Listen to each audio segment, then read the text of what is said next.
वो पिछले 25 नवंबर से जो गौतम बुद्ध नगर में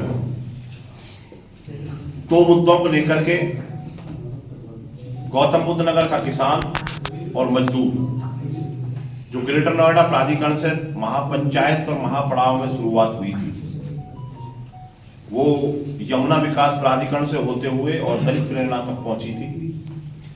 वहां से हमको पुलिस के द्वारा डिटेन किया गया और जेल में डाला गया।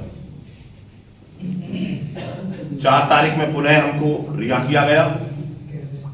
भारतीय किसान यूनियन के राष्ट्रीय प्रवक्ता चौधरी राकेश टिकैत जी के आह्वान पर 0 पॉइंट पे एक पंचायत हुई और उस पंचायत में संयुक्त किसान मोर्चा के सभी अभिन्न अंगों ने पूरी ताकत के साथ किसान और मजदूर की बात को उठाते हुए और जो हमको गलत तरीका से दलित प्रेरणा से उठाया गया उसकी पूरी तरीका से खंडन करते हुए, विरोध करते हुए, निंदा करते हुए यह कहा कि हमारा अधिकार 10% पर 2013 भूमि अधिग्रहण है, उसको हम लेकर के रहेंगे और हम शांति प्रिय आंदोलन में चले हैं और शांति प्रिय ही चलाएंगे। लेकिन 4 तारीख में रात के 11-12 बजे पुनः कुछ साथियों को उठा करके जेल में डाल दिया गया और अगले दिन से लगातार गौतम बुद्ध नगर में भय का माहौल व्याप्त किया गया, जिसको समय समय पर 7 तारीख से लगातार संयुक्त किसान मोर्चा ने अपनी जगह जगह पर मीटिंगें की और मीटिंगों के दौरान सरकार और सरकार के अधिकारियों तक ये बात पहुंचाई कि हम गौतम बुद्ध नगर को बिल्कुल शांत वातावरण में वार्ता के माध्यम से भी अगर हमारी बात सरकार तक पहुंच गई है तो इसका हल करा देंगे। लेकिन समय काफी देर लग गया और हमारे साथियों को रिहाई करने में 2025 में 3 और 4 तारीख तक हमारे साथियों को रिहा किया गया। उसी बीच में 30 तारीख की फिर पुनः एक पंचायत 0 पॉइंट पर चौधरी राकेश टिकैत जी के नेतृत्व में और संयुक्त किसान मोर्चा के आह्वान पर उसी स्थान पर दोबारा की गई। उस पंचायत में 7 तारीख को एक वार्ता तीनों प्राधिकरण के अधिकारियों, डीएम साहब और सीपी मैडम की अध्यक्षता में रखने की बात 0 पॉइंट पे हमारे साथ तय हुई। हम सभी साथियों ने उनकी वार्ता को सहर्ष स्वीकार करते हुए उस दिन की महापंचायत को वहीं पर स्थगित कर दिया और 7 तारीख में हमने नोएडा प्राधिकरण क्षेत्र के सभागार में बैठकर उन्हीं के कार्यालय में बैठकर हमने 7 तारीख की वार्ता की। वार्ता सौहार्दपूर्ण वातावरण में रही, लेकिन यह बताना जरूरी था क्योंकि मुद्दे गौतम बुद्ध नगर से संबंधित जरूर हैं, लेकिन शासन की और पॉलिसी मैटर है, तो बगैर शासन स्तर के उन मुद्दों को हमें सफलता की तरफ जाना और उसका निराकरण कराना वो लखनऊ लेवल पर ही होंगे। तो हमने उनसे डिमांड की कि हमारी वार्ता लखनऊ लेवल पर शासन के साथ कराई जाए। सभी अधिकारियों ने हमसे कहा कि हम जल्द से जल्द आपकी वार्ता शासन स्तर पर कराएंगे, लेकिन 7 तारीख से लेकर के और आज हम 15 तारीख में बैठे हैं, अभी तक हम पर शासन स्तर की कोई डेट नहीं आई। उसी के तहत आज हम सभी संयुक्त किसान मोर्चा के प्रतिनिधि मंडल ने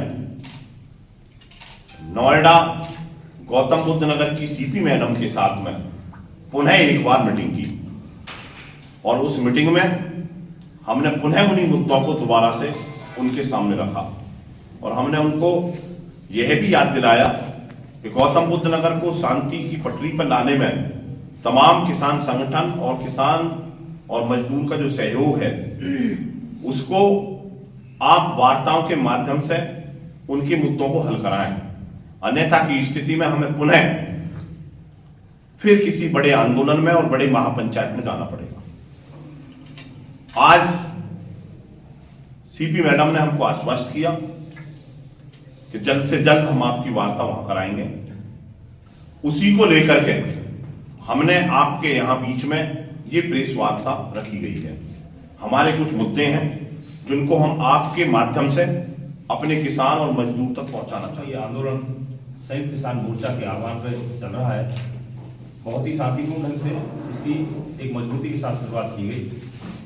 25 नवंबर को बड़ी महापंचायत गेटौड़ा प्रांगण में हुई थी, जिसमें चौधरी राकेश टिकैत जी, हना गौड़ा जी, दशरथ कुमार जी, बड़े नेता भी आए थे। और वहाँ से यमुना प्राधिकरण तक पैदल मार्च करके आगे की रणनीति दिल्ली कूच के लिए थी। और जैसा कि अभी पवन भाई ने बताया कि किस तरीके से सरकार की नीतियाँ होती हैं, वो हमारे कुछ साथियों को भी कन्फ्यूज करने पे लगे रहते हैं। कई परिस्थितियों का हमें सामना करना पड़ा। इन मुद्दों पर विशेष तौर पर जो 10% का मामला है, जो हमारे प्लॉट्स पुराने कानून में जो जमीन गई थी उसके बारे में हमें मिलने थे, वो एक बहुत बड़ा मुद्दा है। निश्चित तौर पर उसके बारे में पूरे एविडेंस के साथ भाई सुदीप चौहान जी और तमाम हमारे साथी बात रखेंगे। वो 10% का प्लॉट सभी परियोजनाओं में, जितनी भी गौतम बुद्ध नगर में परियोजना है, सभी में किसान मांग रहे हैं। और नया भूमि अधिग्रहण कानून, जो जमीन लेने के लिए नया जमीन का अधिग्रहण करने का कानून, वो इसी जिले में संघर्ष हुआ भट्टा पांचौल का, घोड़ी बछेड़ा का। और उस आंदोलन के बाद तत्कालीन केंद्र सरकार ने 2013 में एक्ट बनाया। 1 जनवरी 2014 से ये कानून पूरे देश में लागू है। हम लगातार मांग कर रहे हैं कि अब हम 2025 में आ गए हैं, 11 वर्ष हो गए, अभी तक भी इस कानून के लाभ पूरी तरीके से वो उत्तर प्रदेश सरकार ने हमारे यहाँ पर लागू नहीं किए। यूपी सरकार ने 2016 में एक्ट जरूर बनाया, क्योंकि इसमें नए कानून में प्रावधान था कि स्टेट गवर्नमेंट अपने हिसाब से पॉलिसी बनाएंगे। इसी में तत्कालीन उत्तर प्रदेश सरकार ने एज इट इज, जैसा 2013 के कानून में, सारे प्रावधानों को लागू किया है, जिसमें 4 गुना मुआवजा मार्केट वैल्यू का दिया जाना है किसान को। 20% का प्लॉट है इस नए कानून में, और सभी भूमिधर और भूमिहीन किसानों के बच्चों को रोजगार, और अगर रोजगार नहीं देते हैं तो उसके बदले में छोटी परियोजनाओं में भत्ता देने का जो प्रावधान है, जिसमें कि वार्षिक वृद्धि होती है। गाँवों का विकास, आबादियों का निस्तारण, ये सारी चीजें दी हुई हैं। परंतु आप सभी देख रहे हैं कि यहाँ पर सीधे बेनामों से जमीन ले रहे हैं। तीनों प्राधिकरण बहुत ही चालाकी के साथ किसानों के बड़े मुद्दों को, जो उनका राइट बनता है, कानून में है, महामहिम राष्ट्रपति महोदय के द्वारा वो हस्ताक्षरित कानून पूरे देश में लागू होने के बावजूद उसका लाभ यहाँ पर नहीं दे रहे हैं। जिस गांव की जमीन लेते हैं उसका पहले ही पंचायत को निरस्त कर दिया जाता है, वहाँ पर उसको शहरी क्षेत्र डिक्लेयर करके, ताकि 4 गुना ग्रामीण क्षेत्र में है और 2 गुना मुआवजा शहरी क्षेत्र में है, तो इसलिए उसको शहर बना देते हैं रातों रात। तो ये बड़ी जो लूट है, इसके खिलाफ हमारा आंदोलन है। निश्चित तौर पर नए भूमि अधिग्रहण कानून के जितने भी लाभ हैं, चाहे वो मार्केट वैल्यू तय कराना सर्कल रेट बढ़ा करके, और उसके बाद उसमें 4 गुना मुआवजा, 20% का जो प्लॉट है, भूमिहीन और भूमिधर किसानों के बच्चों को रोजगार, पुनर्वास की सभी सुविधाएं, और गाँवों की जब आबादियों को सारा निस्तारण, इस मुद्दे पर और पुराने कानून का जो 10% का मुद्दा है उसको विस्तृत तौर पर साथी रखेंगे।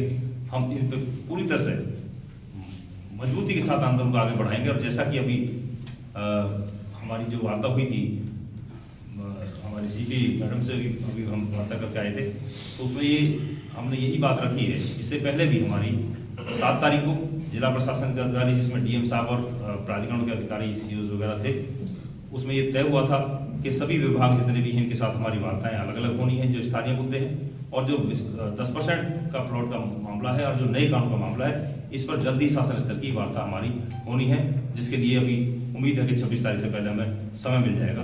तो मैं निश्चित तौर पर इस पूरी आशा उम्मीद के साथ कि संयुक्त मोर्चा किसानों को, भूमिहीनों को उनके न्याय दिलाएगा। ये आंदोलन तब तक जारी रहेगा।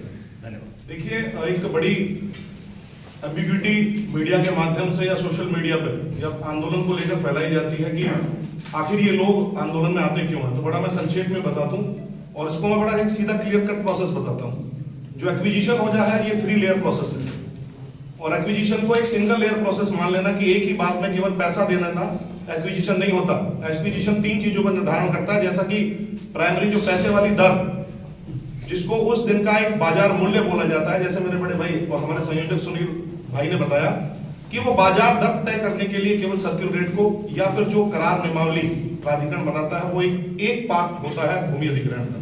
लेकिन जो हमारी जो लड़ाई है ये दो पार्टों को लेकर है, जो बचे हुए पार्ट है। एक तो रिहेबिलिटेशन और रीसेटलमेंट। रिहेबिलिटेशन और रीसेटलमेंट जैसे 1976 से 97 के बीच में जितने भी नोएडा प्राधिकरण ने जमीन ली, क्योंकि उससे पहले ग्रेटर नोएडा प्राधिकरण और यमुना प्राधिकरण एग्जिस्ट नहीं करते थे, तो उसके लिए किसान कोटा स्कीम का एक प्रोविजन था। उन्होंने एक मुश्त स्कीम 2011 में निकालकर 76 से 97 के बीच में 4000 प्लॉटों की एक स्कीम आई, जिसमें से 600 प्लॉट देकर, और ये क्लियर कट बोला गया कि अब की बार जो एलए से जो जमीन ली गई है उसके बाद इनको दोबारा कोई प्लॉट नहीं दिया जाएगा। उसके 600 प्लॉट देने के बाद लगभग 3000 पात्र किसानों को आज भी प्लॉट नहीं दिए हैं। रिहेबिलिटेशन की बात कर रहा हूं। 97 से इसमें कंफ्यूजन खत्म हो जाता है, ऐसे ग्रेटर नोएडा में कंफ्यूजन खत्म हो जाता है और यमुना में कंफ्यूजन खत्म हो जाता है।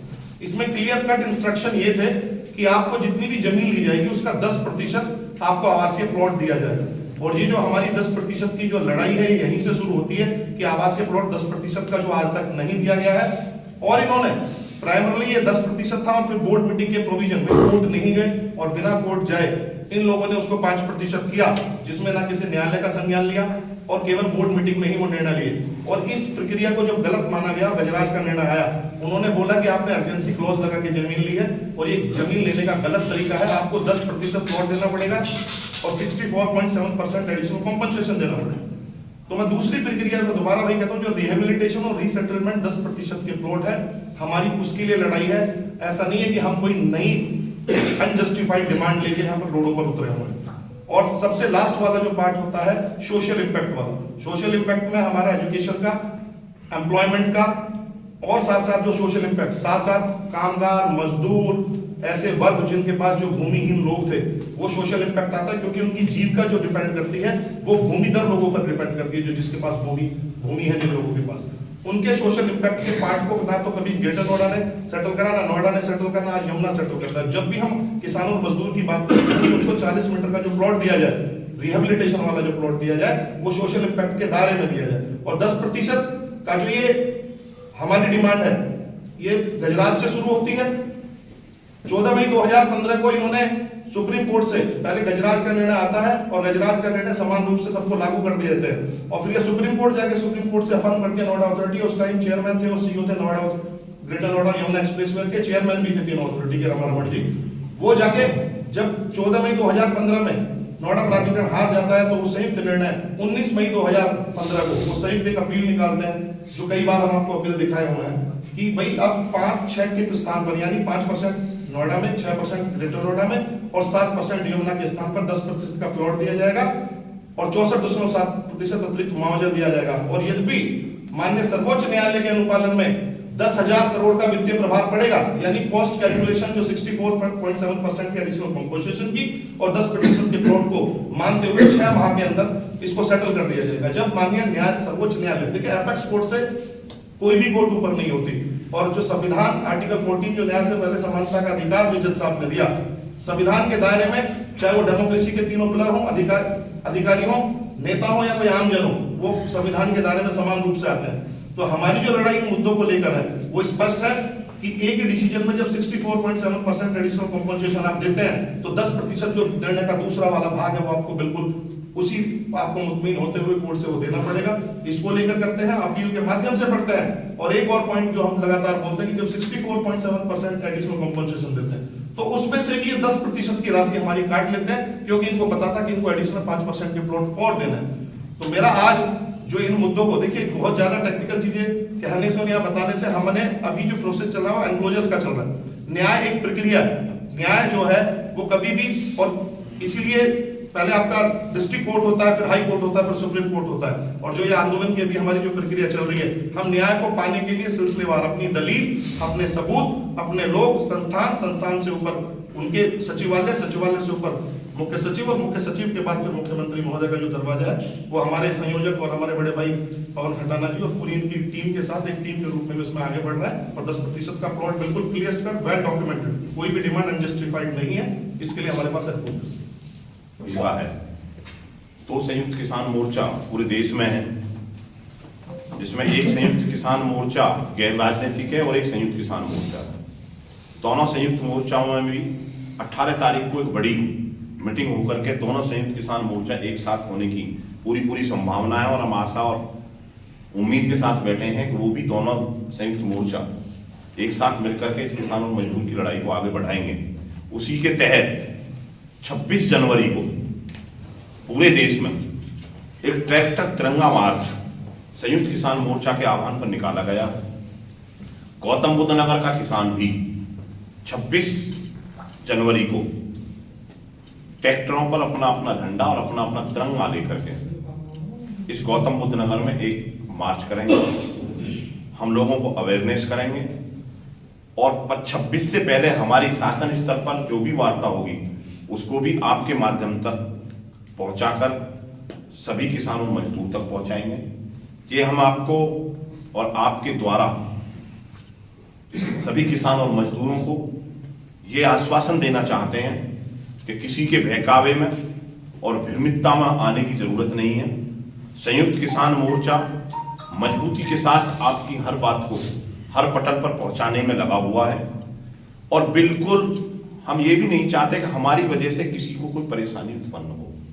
हमारी मजबूरी होती है जब हमारी बात को सरकार और सरकार के अधिकारी नहीं सुनते, तब हमें मजबूर होकर के कोई अगला डिसीजन लेना पड़ता है।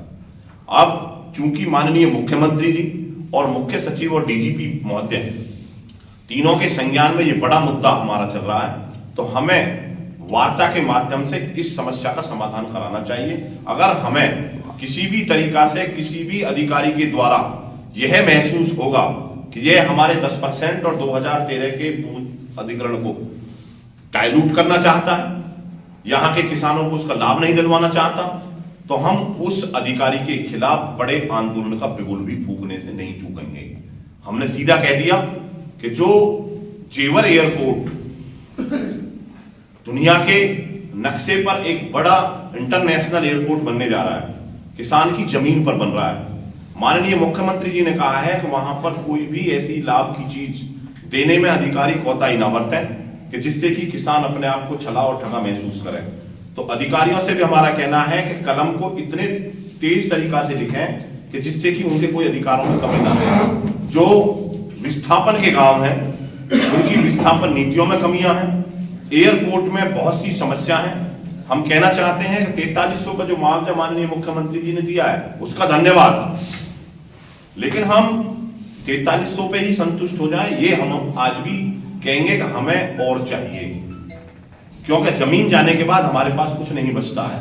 तो जो दिया है उसके लिए धन्यवाद है और आगे की हमारी लड़ाई जारी रहेगी। हम चाहते हैं कि 2013 का जो भूमि अधिग्रहण एक्ट है उसका सर्किल रेट में बढ़ोतरी करते हुए 4 गुने को लागू कराया जाए। आज मैडम ने हमसे वादा किया है कि जल्दी ही जो सर्किल रेट है उसमें हम रेट रिवाइज करने जा रहे हैं और जो 4 गुने की आपकी डिमांड चल रही है उसको भी लेकर के हम बड़े स्तर पर बात करेंगे। हमारा ये भी कहना है संयुक्त किसान मोर्चा का कि हम किसी भी लैंड पुलिंग जैसी किसी योजना को एक्सेप्ट नहीं करते हैं, क्योंकि हमने वो पहले देख चुके हैं और पहले भी वो प्रदेश में भी है और बाहर भी है। तो इसलिए हमें किसी भी कीमत पर 2013 का भूमि अधिग्रहण एक्ट जिसमें 20% प्लॉट पहले से ही है 4 गुना मुआवजे के तहत दिलवाने की जो हमारी मुहिम है, संयुक्त किसान मोर्चा कटिबद्ध है, प्रतिबद्ध है, उसको दिलवा करके रहेगा। 10% जो हमारा अधिकार है उसको दिलवा करके रहेंगे। 25 नवंबर के संयुक्त किसान मोर्चा में और आज के किसान मोर्चा में काफी अंतर है, कुछ संगठन अनुपस्थित है। नंबर 1 तो 26 जनवरी का जो ट्रैक्टर तिरंगा मार्च है वो शांति प्रिय है और पीसफुली हम भी उसी ताब से बिल्कुल अनुशासन में, और संयुक्त किसान मोर्चा जो पूरे देश का जिसको आप कह रहे थे ये कॉल उनकी है और पहले से भी, अब से नहीं, पूर्व में भी हमने 26 जनवरी और 15 अगस्त पर कि देश का किसान भी अपने ट्रैक्टर पर झंडा लगा करके उसको मार्च कर सकता है। ये जरूरी सी बात है कि हम उसे ऐसी जगह पर ना लेकर के जाएं कि जिससे कि कहीं हमारे लोगों को हमारी वजह से कोई प्रॉब्लम क्रिएट हो। हमें सिर्फ ट्रैक्टर मार्च करना है, तिरंगा लगा करके करना है। हमने पहले 26 जनवरी को देखा है कि कैसे अराजकता फैल गई थी लाल किले तक। वो आंदोलन दिल्ली की तरफ का नहीं है, वो हमारा ये कहना है कि हम गांवों में अवेयरनेस करेंगे। हमने अभी बताया था कि हम 26 जनवरी में ट्रैक्टरों पर अपने झंडे लगा करके जो गांवों के रूट होंगे और जो हाईवे से थोड़े अलग हटे हुए होंगे, हम कोशिश करेंगे कि वहां हम अवेयरनेस करें, हमारी वजह से कोई प्रॉब्लम ना हो। नहीं, क्या हाईवे से थोड़ा अलग हट के रखें। इस रूट के लिए क्या प्रशासन से परमिशन लेंगे, अपने हिसाब से रूट तय करेंगे? पर प्रशासन हमें कहाँ परमिशन देता? हम तो अपने किसान हैं, अपना झंडा लगाकर तिरंगा यात्रा निकालने की सबको इजाजत है, सब जगा सकते हैं। कोई मोटरसाइकिल पे निकाल रहा है, कोई ट्रैक्टर पे निकाल रहा है, लेकिन हम ये कहना चाहते हैं हमारी वजह से किसी को प्रॉब्लम क्रिएट नहीं होनी चाहिए, इसलिए हम रास्ता निकालेंगे। दूसरा जो आपने सवाल किया कि 2 संगठन दिल्ली में नहीं, वो दिल्ली के बाहर हैं, और जिस समय पे हमने एमएसपी और काले कानूनों को लेकर के आंदोलन किया तो काले कानून वापस हुए, लेकिन एमएसपी जो बड़ा विषय था उसको लेकर के कुछ किसान संगठनों में आपस में चुनाव लड़ने और उसको लेकर के 2 भागों में बट गया था। उसमें एक संगठन ने गैर राजनीतिक रूप देकर के संयुक्त किसान मोर्चा का नाम लिया और वो पिछले 11 महीने से करीब खनौली बॉर्डर और शंभू बॉर्डर पर धरनारत है। लेकिन आज की परिस्थिति देखते हुए हमारे बड़े किसान लीडर जगजीत सिंह डल्लेवाल करीब 50 से 51-52 दिन होने को जा रहे हैं, वो आमरण अनशन पर बैठे हुए हैं। सभी किसानों ने ये मन बनाया है कि अब सब लोग एक मंच पर आए, एक साथ बैठें और इस रणनीति को आगे बढ़ाते हुए आंदोलन की भूमिका तय करें। तो हम ये कह रहे हैं कि अगर वो 2 एक हैं और पूरा देश का किसान एक है, तो यहां गौतम बुद्ध नगर में जो आपने अगला सवाल किया है कि वो अलग क्यों है, हर आदमी की अपनी विचारधारा है, हर आदमी अपने तरीका से लड़ाई लड़ता है। संयुक्त किसान मोर्चा को सजोने वाले सुनील फौजी हैं, वही इसके संयोजक हैं। मैं और जितने भी संगठन यहां पर हैं वो टोटल इनकी विचारधारा से प्रभावित हैं और इसी में जुड़े हुए हैं। कल को किसी भी संगठन को अगर ये लगता है कि इसमें जुड़ने से कहीं हम परतंत्र की बेड़िया में जकड़ गए हैं, हमें स्वतंत्रता नहीं मिल रही, तो वो भी स्वतंत्र है, वो अपना अलग भी कर सकते हैं। हमारा किसी पर फाउंडेशन नहीं है, ना हम किसी को गद्दार कहते हैं। हम ये कहते हैं कि सबकी अपनी अपनी लड़ाई है, लेकिन आज 14 संगठन इसमें शामिल हैं। जो भी संगठन आना चाहता है उसका दिल की गहराइयों से स्वागत है, लेकिन कोई अगर इससे अलग अपनी लड़ाई को अपने स्तर से लड़ना चाहता है तो वो स्वतंत्र है, उसको शुभकामना और बधाई। संगठन तो ये बताया जाता है गौतम बुद्ध नगर स्तर पर करीब 36 से 37 संगठन तो रजिस्टर्ड हैं। कुछ संगठन ऐसे हैं कि जो पूरे इंडिया लेवल पर रजिस्टर्ड हैं। तो हमारे साथ अभी तक इस फोरम में 14 संगठन एक साथ हैं और काफी संगठन अलग अलग हैं, जिसकी अपनी भूमिका जहां पर जैसी है वो अपने हिसाब से काम कर रहा है। अगर किसी को, फिर मैं वही बात कहना चाहता हूं कि जो रूपरेखा हमारी आंदोलन की है उसी रूपरेखा में पहले भी ये तय हुआ था बहुमत के आधार पर डिसीजन लिए जाएंगे। आज भी यही तय है कि हम शांति प्रिय तरीका से और 40 साल की लड़ाई को 40 मिनट में समापन की तरफ नहीं लेकर जा सकते। हमारा सीधा सीधा सा कहना है कि अगर किसी को चमकना है और किसी की कोई अपनी महत्वाकांक्षा है तो वो कृपा करके अपनी विचारधारा को लेकर अलग जा सकता है। हम पूर्ण रूप से संयुक्त किसान मोर्चा इस बात पर कटिबद्ध और प्रतिबद्ध है कि हमारी वजह से भी किसी को दिक्कत ना हो और हमारा अधिकार भी हमें मिल जाए। हम इस तरीका से उस आंदोलन को लेकर चल रहे हैं। अभी तक नहीं, अभी हमें दिल्ली चलने की कोई जरूरत नहीं है और अभी हमारा दिल्ली चलो जैसा कोई प्रोग्राम है भी नहीं। अगर हम कभी भी दिल्ली चलो का प्रोग्राम करेंगे तो पूरे देश के संयुक्त किसान मोर्चा के तहत बैठ करके ही तभी उस पर कोई बात करेंगे, अन्यथा हमारा दिल्ली चलो का प्रोग्राम ना हो। मुझे लग रहा है कि आपका आगरा चलो प्रोग्राम हो गया। नहीं, हमारा आगरा चलो प्रोग्राम भी नहीं है और अभी हमारा लखनऊ चलो प्रोग्राम भी नहीं है। हाँ, अभी जो आज का हमारा प्रोग्राम है वो इलाहाबाद प्रयागराज चलो प्रोग्राम जरूर है कि प्रयागराज में महाकुंभ मनाया जा रहा है और हम सबको उसमें शामिल होना चाहिए। लेकिन अगर समय ये कहता है कि हमारी लड़ाई में लखनऊ प्राथमिकता है तो हमें लखनऊ जाना चाहिए। एक बात बताइए, सुप्रीम कोर्ट ने जो निर्णय दिया उसको इन्होंने तोड़ा मरोड़ा है यहाँ के अधिकारी, आप फिर सुप्रीम कोर्ट क्यों नहीं जाओ? इसके बारे में थोड़ा कहना चाहूंगा। एक चीज मैं क्लियर कर दूं, फिर मैं फौजी साहब से कह दूंगा कि जिस समय पर कानून और सरकारें नहीं मानती तब आंदोलन के माध्यम से उन चीजों को सही लाइन पर लाया जाता है। और फौजी साहब थोड़ा डिटेल करें। इसमें जैसे कि आप पत्रकार बंधु बहुत ही आप पुराने हैं और आपको पूरी जानकारी है, आपने ऐसा गंभीर मुद्दा उठाया है कि 2013 का जो ये कानून है, इस कानून में सेक्शन 24 जो धारा 24 है वो इस बात के लिए दी गई है कि जो पुराने कानून में जमीन ली जाती थी, अगर उस कानून के तहत कोई अवार्ड बना है और वो इस कानून के लागू होने से 5 साल पुराना अगर अवार्ड है 5 साल से ज़्यादा पुराना रिकॉर्ड है। तो ऐसी जमीन पे यदि किसान ने मुआवजा ना लिया हो और या फिर उसने कब्जा ना दिया, कोई सी एक भी अगर परिस्थिति है तो उसको वो जमीन वापस मिल जाएगी। ये बहुत ही महत्वपूर्ण सेक्शन 24 जो इस नए एक्ट में दिया है, सेक्शन 24 का जो सब सेक्शन 2 है, तो 24/2 धाराएं बोलते हैं इसमें, तो ये बहुत ही महत्वपूर्ण है। और इसके लिए जब माननीय सुप्रीम कोर्ट में अरुण मिश्रा जो जज साहब है, माननीय जज साहब, उन्होंने जो फैसला दिया था तो उसके खिलाफ अपील की गई और 5 सदस्य बेंच जब बनी माननीय सुप्रीम कोर्ट में, तो उसके अध्यक्ष भी वही बने। उसमें सेम दोबारा से फिर वही आदेश आ गया कि 24/2 जो सेक्शन है उसमें उन्होंने ये कह दिया कि कब्जा भी ना दिया हो और पैसा भी ना लिया हो, दोनों ही चीज होनी चाहिए। और उसमें और एक किसानों के लिए थोड़ा नुकसानदायक ये हुआ कि अगर पैसा किसान ने अपने खाते में नहीं लिया है और वो ट्रेजरी में भी जमा है तो भी पेड माना जाएगा किसान को। और अगर कब्जा कागजों में है और किसान खेती कर रहा है तो भी कब्जा सरकार का माना जाएगा कागजों में। तो इससे वो सेक्शन 24/2 पूरी तरह से खत्म हो जाती है। उसके खिलाफ अभी 7 सदस्य बेंच के लिए किसानों ने रेफर किया है, अपनी एप्लीकेशन लगाई हुई है माननीय सुप्रीम कोर्ट में। और उम्मीद है क्योंकि उसमें कई निर्णय हमारे पक्ष में अभी, क्योंकि जो 7 सदस्य बेंच में जाने की उसकी बात हो गई सुनील जी, जो 2015 में सुप्रीम कोर्ट ने इलाहाबाद हाई कोर्ट के जिस आदेश पर कई मोहर लगाई तो वो ऑर्डर सही था जी। अगर उसका पालन नहीं हो रहा है तो आप कंटेम्प्ट में क्यों नहीं जा रहे हैं? डिलेड, उसमें अब डिलेड के केस में डाल दिया गया है कि आपकी जो कोर्ट आने की सीमा है। और उसमें सबसे बड़ी बात यह है कि जहां भी ये लोग बाधित बताते हैं, ये भी एक बहुत बड़ी एम्बिग्यूटी उन्होंने मीडिया के माध्यम से गलत डेटा फीड करा है। जब हमारा सबके लिए डिसीजन आ जाता है और हम वेट कर रहते हैं कि संस्थान हमारे उसको ओबे करेगा, मीनवाइल कोई आदमी उसमें कंटेम्प्ट में चला जाता है, इंडिविजुअल, मैं खातून की बात कर रहा हूँ सीधा सीधा, एक लेडी अगर वो वहां चली जाती है तो वो अपने काम कराने के लिए गई थी या पूरे गौतम बुद्ध नगर के किसानों को रिस्ट्रिक्ट कराने गई थी? इनकी इंटरप्रिटेशन गलत है।